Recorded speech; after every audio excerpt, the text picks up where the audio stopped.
Now give me a roaring flame. A roaring flame for Michael Lee.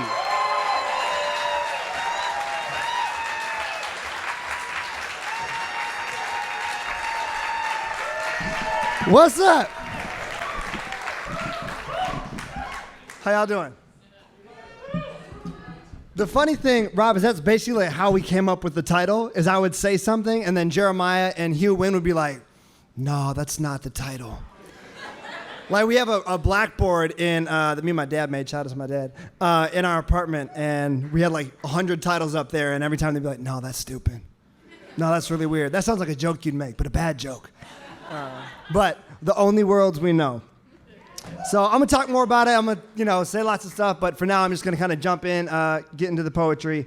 And yeah, thank y'all so much for being here.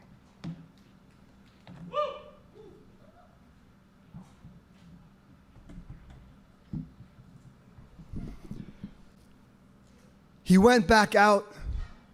The sentence sounds just like that. A sentence to death and misery, or the desire for misery. I've sentenced myself, yes, many times to die.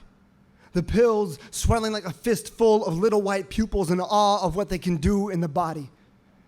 My first night clean, I wasn't. I threw up in the street and stumbled in late. An old man, sober 30 years, said, give it 6 months. If you don't like it, you can have all your pain and misery back. But it was mine. It was mine, and I could make as much of it as I needed. Each week, a new man enters the room. Each week, another man doesn't come back. What magic to walk through a door and then appear again as ink in the Sunday paper. He went back out, the sentence, a sentence, spoken so often it becomes a single word, a spell, an incantation of disappearance, the addict, a magician after all. And you wonder where all these men have gone. But you don't, you know. You know, there is no long winter out there where we dig through dead pines in search of the bottom pain. Another way to fly, misery, another way to vanish. Misery, it is the prettiest word. It flutters on the tongue like sonata, like overture, like other words it carries into the dark and then beyond it. 10 years ago, I entered a room full of men sitting quietly as if they're waiting for the last open chair to fill. Now, more than half of them are dead. What is a little more pain when pain's eternal? What's a little more music when the skull is a bell? What's a little more knocking against the wall when the body is a cathedral of doors through which all the angels have already fled? Listen, can you hear it? Out there, the wind aching, the goldenrod reaching up through the snow, where every house is a church and you are never cold and the dead are just barely beyond what you can touch, and every life you could have had sings.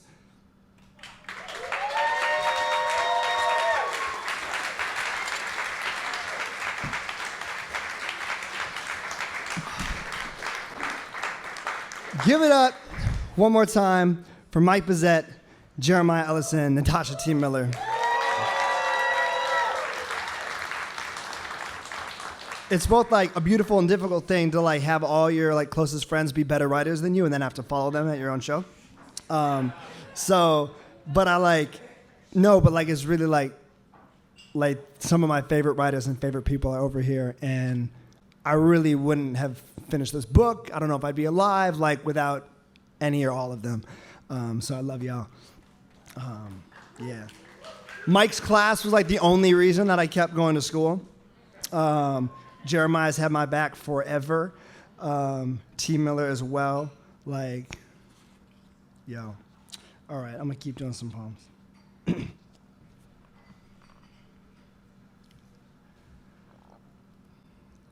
Self-erasure is applied to my memory.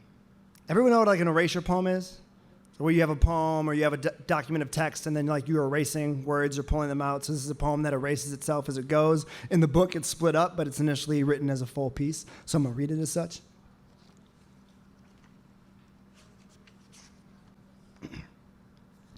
Self-erasure is applied to my memory.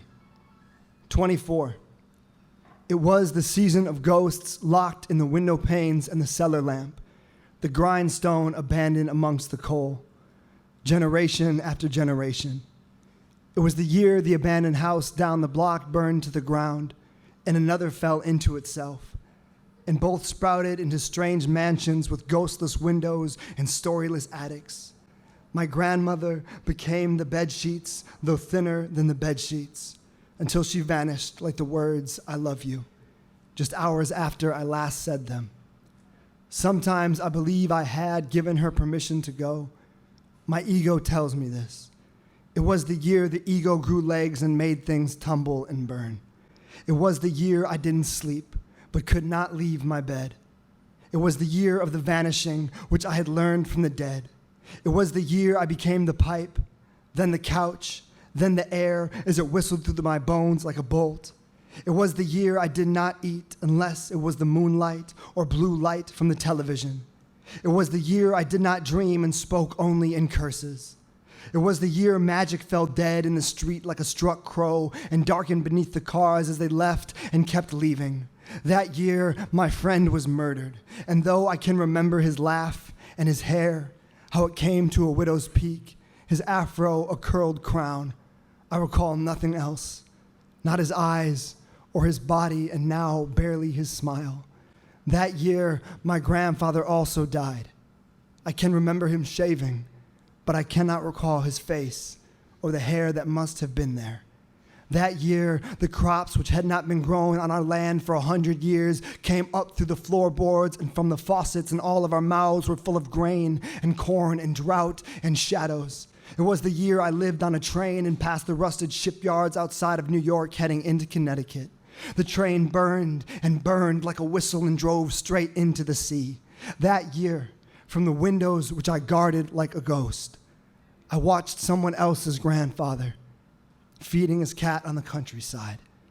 The man gazed out onto the horizon as though he noticed just then half his life was missing from his memory. I am told that it too was the year I was dying. I would sleep on the kitchen floor after each meal, a plug of tobacco tucked gently into my lip as though it were a thing that could wake or wake something in me. Some dream seed rupturing in the mouth. I don't remember this. It is a false memory. It is the image of the Mona Lisa as described to you by the janitor of the Louvre. And though he or she knows the painting best, the coy look of mischief, the conquering nature of the eyes, without seeing it, that image is not yours or even mine. Just as each story that has ever been told is hardly a replica of light. It was the year I remembered and remembered and remembered, the act of remembering like sharpening a blade until the blade is gone. Only a hilt now, only nothing. It was the year when I was 24 or maybe 12, but probably 6. It was the year in which all years became the same, and my whole life existed in a single dream fading away, a block of salt worn by rain, drop by drop. 12. It was the season of ghosts in the wind and abandoned coal.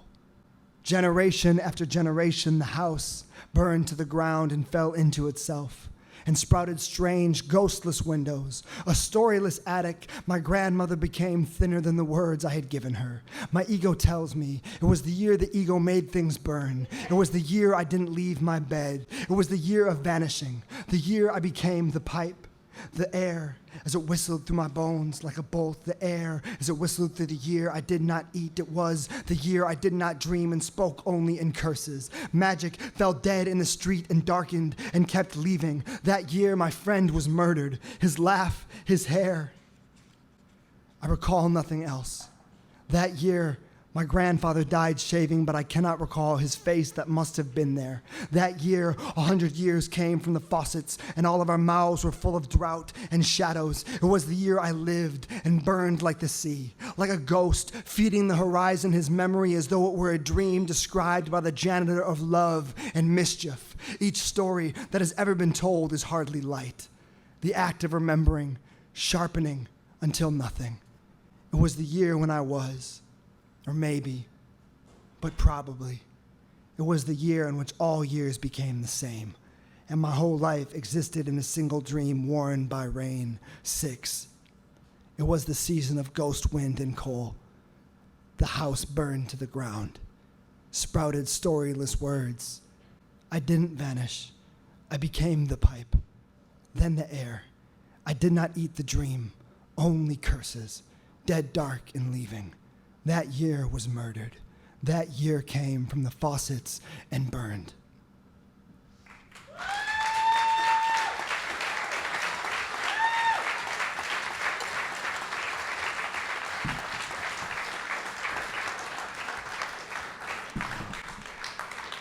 How are we feeling this evening? Good. Oh, I feel fantastic. There's like so many people I love in this room. My folks are here. Past teachers are here. Bob Zell is here. Mr. Zell is here. That's my 7th grade English teacher. He got me started writing poetry. Like the poetry unit, like got me started. Was like, hey, you're pretty good. I was like writing about hunger before lunch. Like, oh, hunger, why do you torment me so? But like that's the beginning, right? Like that's where kids start. Like I didn't know what to write about. I was hungry. I was just writing what I felt. Like, oh man, there's just some like Ryan, Makeda, like Rocky, like oh my God, like Susan, like past coworkers are here. Like, I'm very overwhelmed. So just thank you for being here. Like I love y'all. Also, shout out to my girlfriend Angelica. Oh sorry, I didn't mean to point. Like. She's kind of shy, so y'all like behave. But like this is just like, it's just this much more special with you.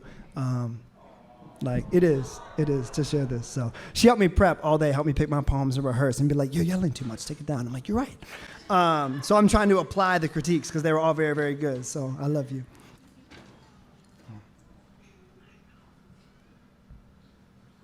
I love you. One day I'm gonna memorize like what page these poems are on. Until then, I'm gonna flip through. I meant to color code all these things. Like they are all different colors, but like there aren't any meaning behind the colors on here.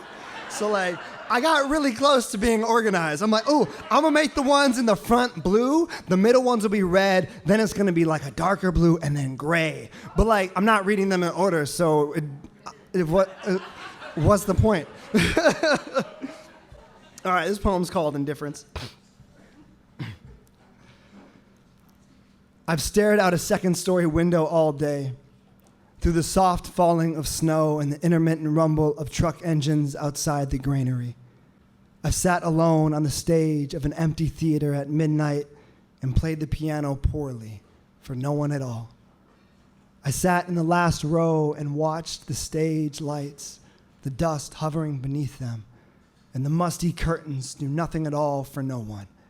I've turned on the lights of the marquee in a small Minnesota town, standing before the empty theater above which I briefly lived, until a single bulb flickered out like a firefly in rain. I walked the river and the steel bridge at night. I rested beside the dam and felt as insignificant as its mist, and in this way briefly free. What was each brick in that town if not indifferent to my wandering in its dim light? And what is indifference if not a kind of violence we must each survive but won't? The indifference of crows and water, the indifference of bluffs and deer crossing the highway at night, the indifference of cities and of clocks, the indifference of our own blood whirring like a mill wheel inside us, where death is always monotonous, the heart stops, and that's the end of it.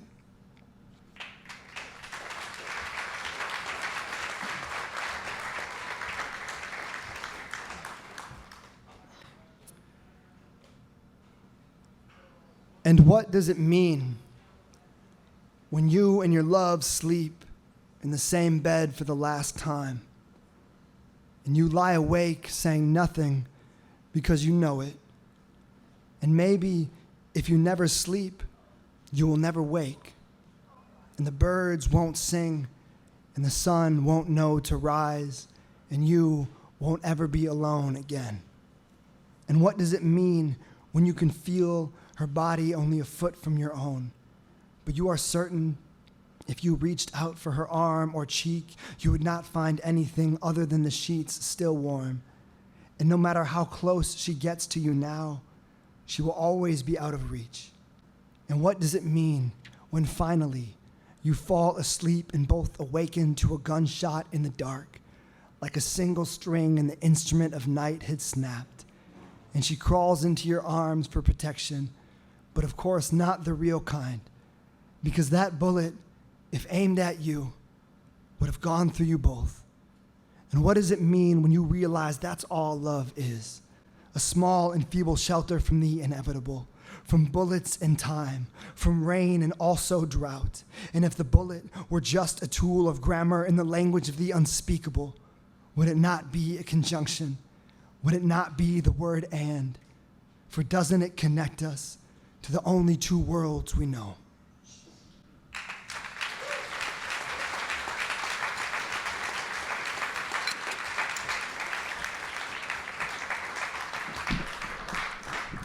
That poem used to be hella sad to me, but then we got back together, so like really cool love stories happen.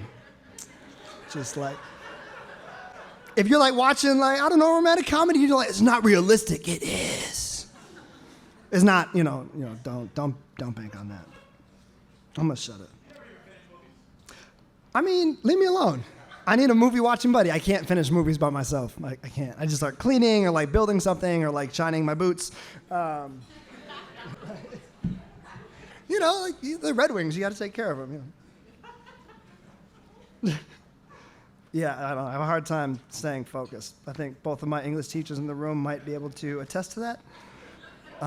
Actually, one time, like our whole class was having a hard time staying focused, and Mike was like, "All right, everyone stand up, like get on your chairs, and like just start doing this, and then like bend your arms." And we're like, "Okay, like what's he doing?" He's like, "Now bend your legs and bounce." And like we're all watching, like he's like the tallest one in the room by like 2 feet, and he's like just doing this. He's like, "Now turn your head and then scream," and then we all start screaming, like, "What are you doing?" And he's like, "We're pterodactyls!"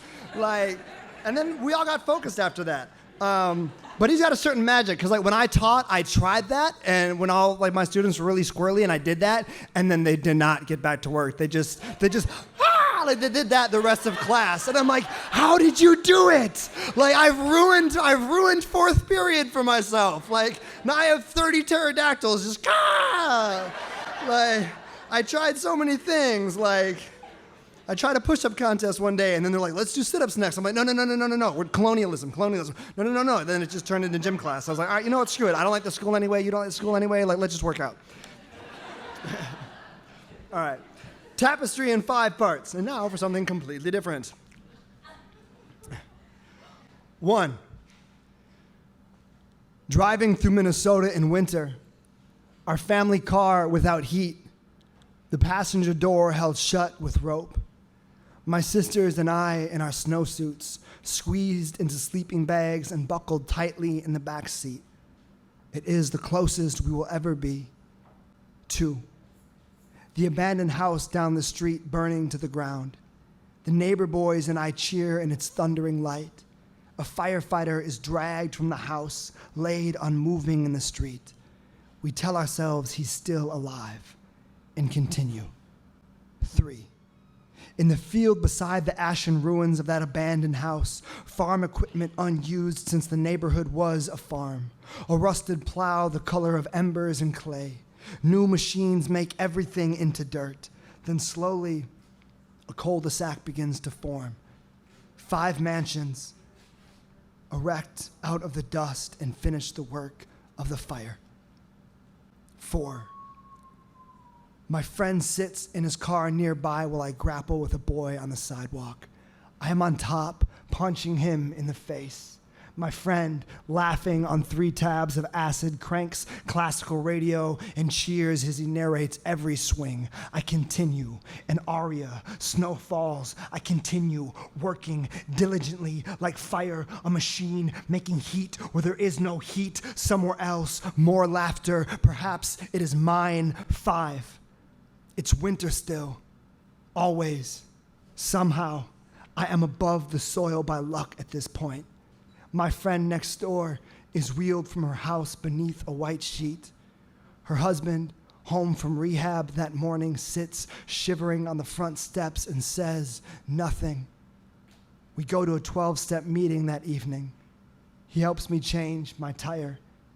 We pretend we are friends too. He asks how to stop it. Years later, he will drink himself to death, and I will hold a pistol in my hand and wonder.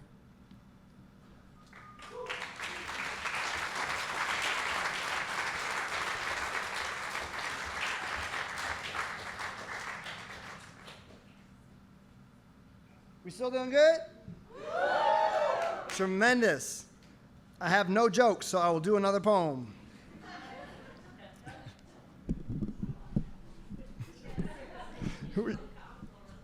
Oh, I have a note. So fun. Dude, don't forget to shout out your parents. Oh, I did, but I'm going to... Oh, I did. You didn't hear me? Were you in the bathroom? I didn't hear it. I was nervous you were going to... Oh, also my... Look, my best friends are also, like, my grandmother's here.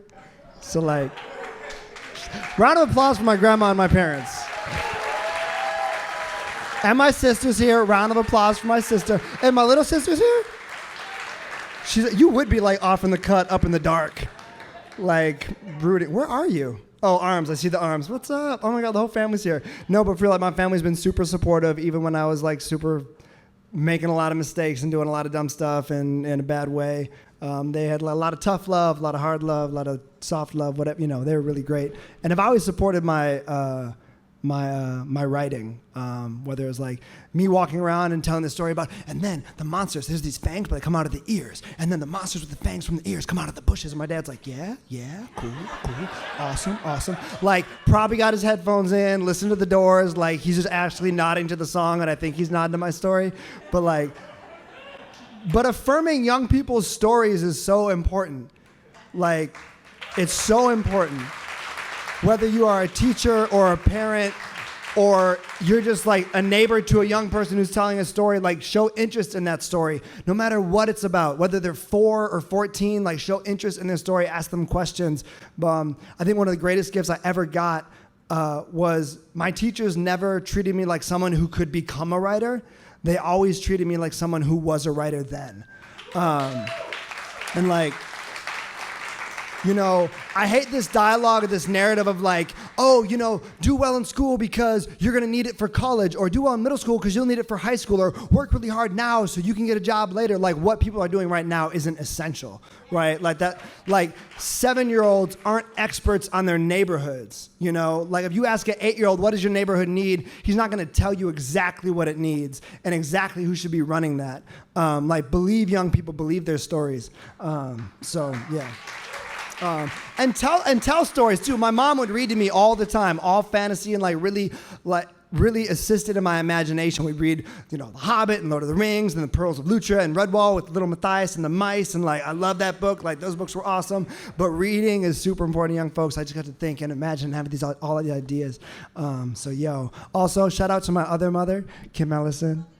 Also, I hear Keith. I saw Keith. I don't know where he's at. To my other pops. I have a lot. It takes a village. I know it took me like 6 moms and 6 dads to raise me. So, Kim, Keith, I love y'all. I appreciate y'all. Look. I needed so many parents.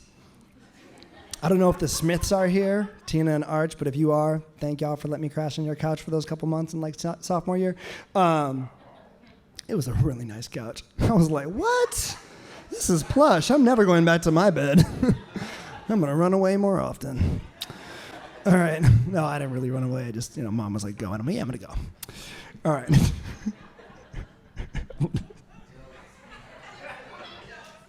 All right. Yeah. It's just, I just got to tell a story about my life. All right. So this poem's called Leaving. So, okay, we're going to just read that.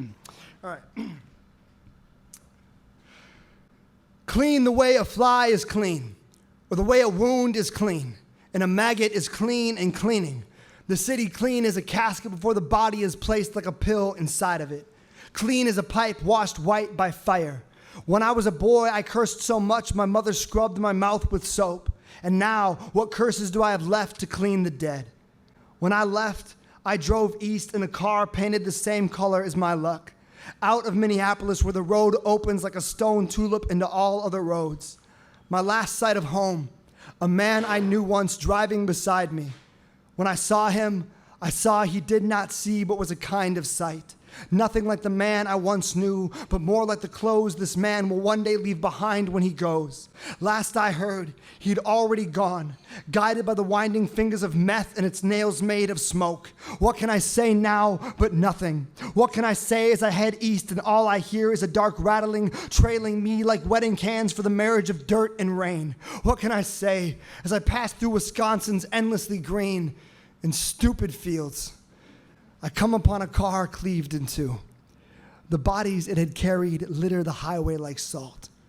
What a beautiful day to leave home and let your mouth hang open.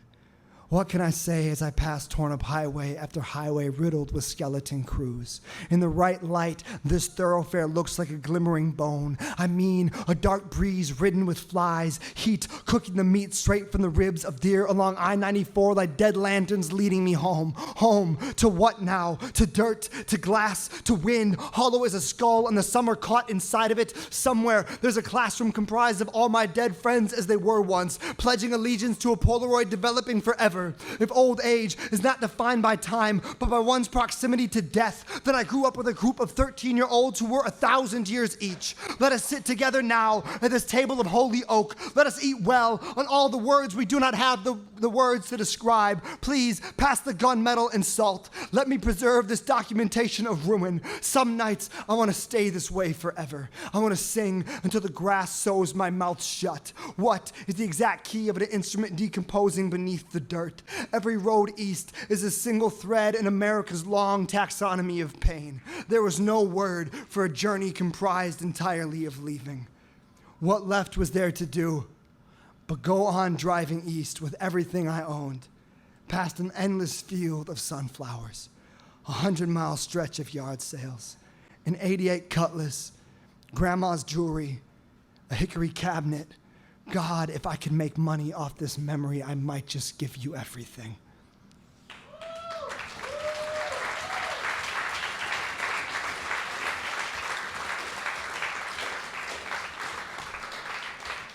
I have no sense of time on it regularly, but especially when I'm staged. We're doing good? Oh, cool, we're great. I'm gonna tell y'all a story. No, I'm not. No, but funny enough, so when Jeremiah and I went to that first poetry slam, what he didn't tell you, and what I always tell young people who are nervous about performing, is that not only did I have objectively the worst poem of the night, and then thematically the most irrelevant, so I did very poorly, but 10 lines in, this is not landing. Like, I'm really flopping here. I started getting nervous, and all night people were like, woo, yeah, to other poems. Then when I'm doing my poem, everyone's like, I almost had to look behind me, like, are they trying to see something in the distance? And then I get to this point in the poem, and I choke on my word, and I make this sound of, it's like a goose choking on peanut butter. And I just stop because I didn't know what to do, and there's dead silent, and Jeremiah just goes, what the fuck?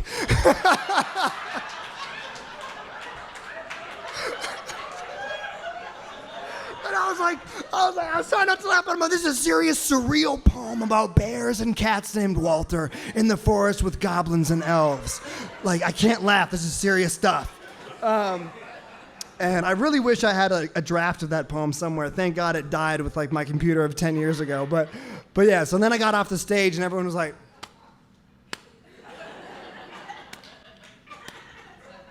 except for Kari Jackson, who, does anyone know Kari in this room? Basically, knows Kari. Love Kari, one of my favorite people ever. Also, very interesting, very creative, likes a lot of strange shit, which is fine because we're artists. We all like weird stuff. But then Kari pulled me aside and was just like, that was awesome. Only compliment I got all night. And he was just off in the corner by himself, just pulled me aside that was awesome. And I was like, oh, thanks. I'm gonna read this one next week then. And I think I did, and I should not have. I did one more time, and I was like, okay, I'm convinced. It wasn't just the crowd. That poem does suck. Oh, God.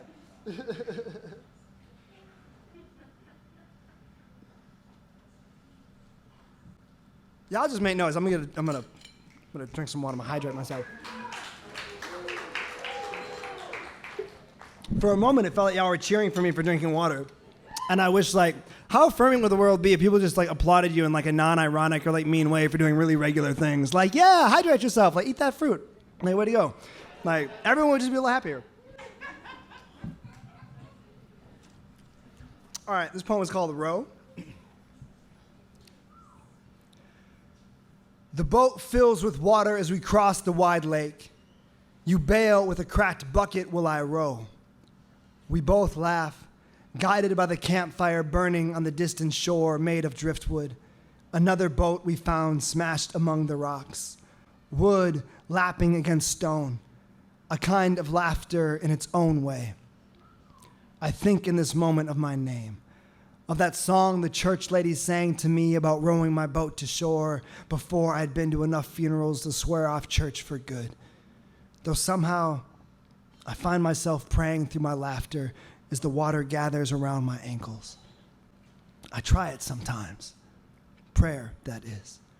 In secret, but I keep noticing I'm doing it. Look, I've caught myself. I'm not even a half-decent non-believer. Every adventure is a creative new way to die. I keep on living despite. I can't seem to get it right. Once, my skin crackled electric and a god got wedged in my skull. I tried to leap out a window and join him. I woke handcuffed to a gurney, my jaw wired shut by what I saw and could not say. Of course, I smoked up the next day. Of course, I took the pills and then woke and kept waking. I huffed the vapor and collapsed and kept rising in my stupid and simple way. Fuck it. In my favorite dream, I row that boat forever. The fire finds its way inside me. I've been clean for 10 years, sometimes barely. I could throw it away if I wanted. And in my favorite dreams, I do. I want. I give up. And the water is so goddamn cold it keeps me alive forever, which is another way of dying again and never quite being dead. And that's the horror of life. The water so green it shatters my sternum, and there a single glowing stone. I want it in my palm to make it skip and crackle like a rat scratching away in the vein. I laugh and wake up laughing, and I simply want, and what, dear God, is on the other side of want? I want that too. My want is so wide I cannot cross it.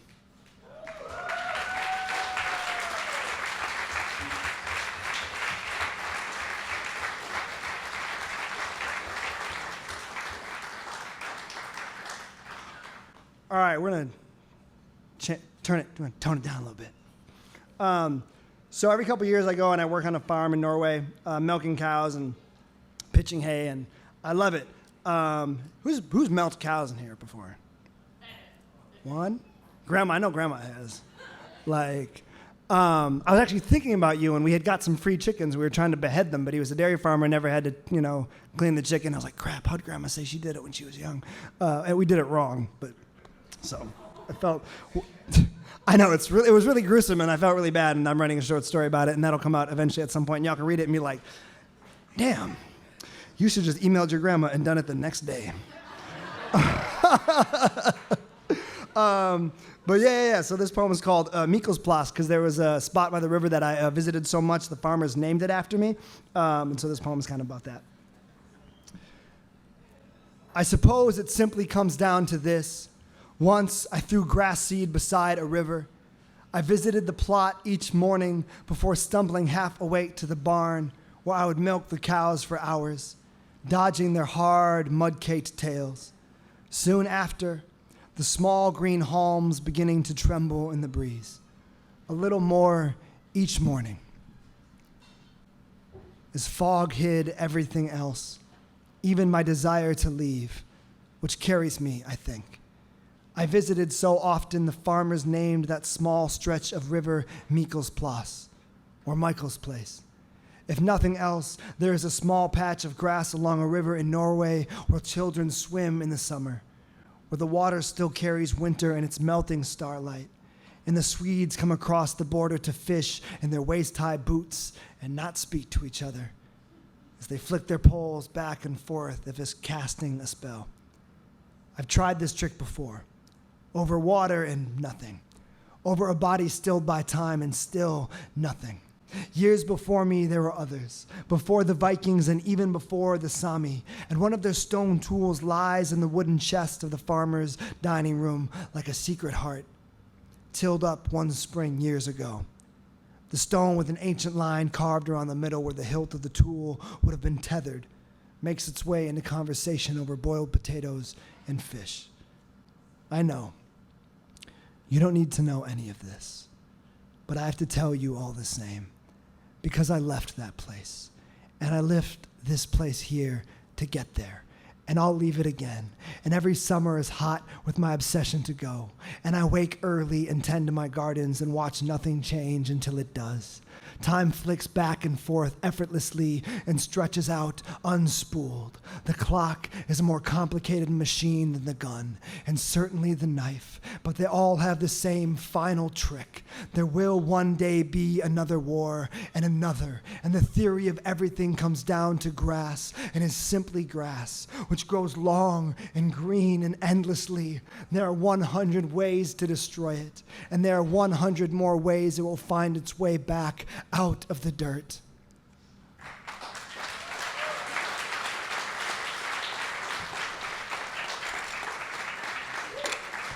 Yo, I appreciate y'all so much. I've got two more, unless y'all are like, no, go, we want to party. I got two more.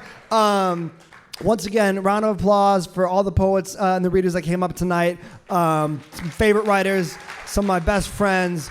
Round of applause for Button Poetry, Sam, Dylan in the back, founders, made this thing happen. I remember when they got their first grant for this, when Sam and I were touring in Oakland, and they started with a camcorder and now have this massive publishing company that is just doing amazing work, and I'm really grateful to be a part of it, so thank y'all. Thank you for believing in the work, for asking me like every 6 months, like, hey man, like, are you working on a book? Are you working on a book? I'm like, yeah, but it's not ready. Being very patient, because this book took 8 years to finish. I can sometimes be very impatient, but when it comes to the work, I really want to take my time with it and make sure it's right. So I got two more for y'all, and then I'm going to be over here selling books. If you don't already have one, come buy one. I'll sign it. If you don't want a book, just come give me a hug. I don't know, introduce yourself. I love this because it's just like, it feels like just family. It just feels like a family night. So thank y'all.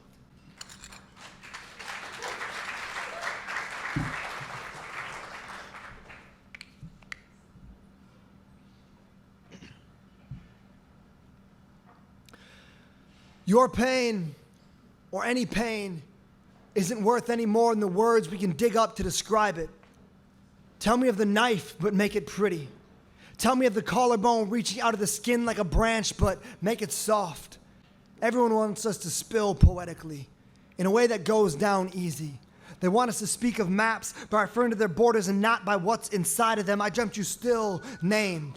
I dreamt you naked. I dreamt you leaking from the knife's advances. I dreamt you siphoning out your own life through the needle. I dreamt your spine crumbling like a palace of cards. I dreamt every dead person I know was the same and lived in the same cramped alley of my skull. I will tell you these stories until the words materialize and I can stop up a wound. I know. I might as well try to gather rain with a sieve, but God damn it, I need to try. I've been walking around with a fistful of consonants, believing the dead are like windows. This poem and other poems, a handful of rocks I want to shatter each of your faces. Oh family, oh friends, like you might walk out from behind those gaps in your smiles. Sometimes I curse the winter. Its lexicon. Sorry, I thought I had this poem memorized. I do not. Always practice more. I'm going to take it back. See, kids, when you get worried about chopping your poem, don't worry about it. We all do it. Oh, man. All right, run it back. Oh, family, oh, friends, like you might walk out from behind those gaps in your smiles. Sometimes I hold the word to my ear like a conch shell. Sometimes I curse the ocean for what it cannot or will not say. I surround these bodies with sentence after sentence, and the words begin to chant like a crowd. The words become music. The words become an orchestra of flies. I almost believe you will wake up, all of you, together. I almost believe your name will slither its way back in your body, and you'll kick back to life like a junkyard junkyard cutlass, and you'll walk out of your own funerals laughing. How absurd, this choir of weeping, these caskets planted in the dirt like seeds. It is so cold in this winter's lexicon, this language of nothing, of once was or never will be again. Sometimes I want to kill my uncle for being a more miserable drunk than I was. Sometimes I want him to die already so I can just write about it. Sometimes I too want to be a poem. I don't want to be this pain, but the language used to unearth it. Sometimes I curse archaeologists for their basic tools, telling us basic things. Sometimes I think scientists are lazy. I too could dig a heart out of a chest, but what do any of you know about removing the history from a body without killing it? Just yesterday, scientists discovered a new ligament in the human knee. Just yesterday, I found out a whole new set of reasons for why I cannot sleep. Just yesterday, I wrote and I wrote and I wrote and I kept writing. I've committed to not killing anyone, especially myself. Just yesterday, I found new ways to say, I miss you. My God, how I miss you all.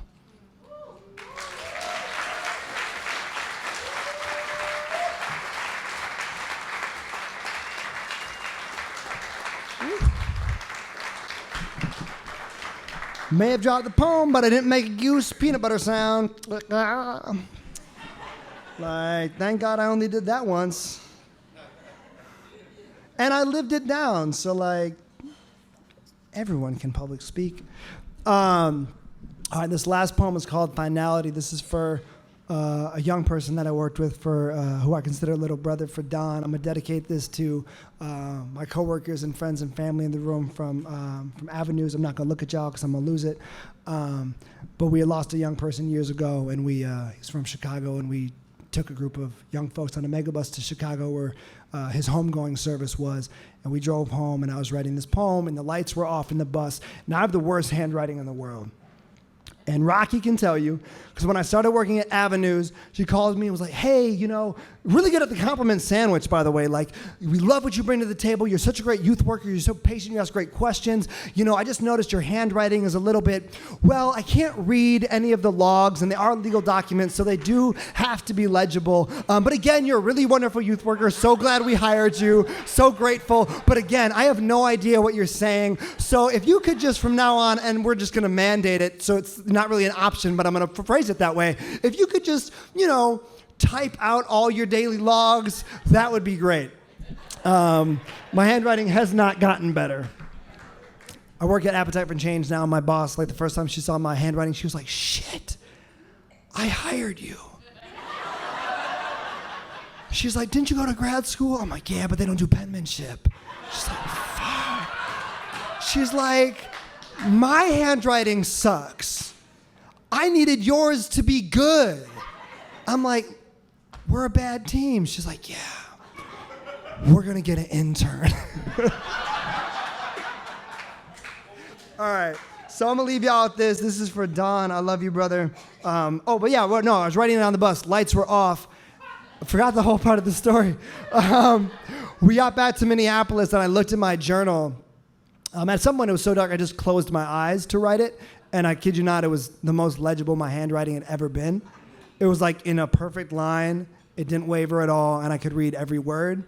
And it just kind of, I don't know, it was weird, but I also just kind of felt like my pen was being guided. And I didn't edit the poem. It came out as is, and it stayed the same way for the last 5 years. For Don, I float home across the plains, over this dark thread of road, past the lights along the Minnesota River, golden nails fastening shut the horizon, past the snow-covered fields reflecting the moon's wet light, until we can no longer tell what is land or water or sky, and we cannot tell which our brother rests in now. Everything to the east darkens, and the whole country closes around the heart of the Midwest, around its churches and its silos, its pilgrims journeying before death to kneel and kiss its winding fingers, its noble silence spreading between the Mississippi and the Rust Belt like a moth-torn quilt, a eulogy left unsaid at the edge of the lips. Death, though it is final, is also hesitant and unsure. It is the persistent silence which follows, that convinces us this boy in the ground was the one. This land, too. These factories and these barges sunning themselves in the gray light as if they might dip beneath the water and reemerge glistening and alive. These docks and these cranes, these warehouses angling into the shadows, preserved in a death-like geometry, though tenuous, as if we clap and summon the Lord, if we stomp our feet until we cannot smell what keeps the body here, until the body shakes, then might these songs wake him, might these factories turn and light like a bulb screwed in, might we be sentenced like, not final, but running on forever through the grammar of mourning, the grammar of laughter, when laughter is all we have left, until all that is left is his skin and his bones, and we who buried him, our only stories are ash on our grandchildren's mantles. And his name, spray painted on the Oak Park wall, is painted over or chips off and washes into the dirt, and his bones too become earth, and the bullet lodged in his leg is all that remain, and rests a small black seed opening in his coffin.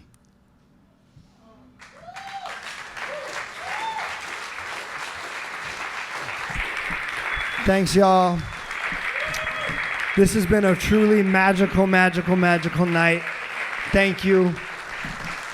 I've been working on this book for a long time. Please take it home with you if you don't already have it. I just want folks to read it. I'll be over here signing books.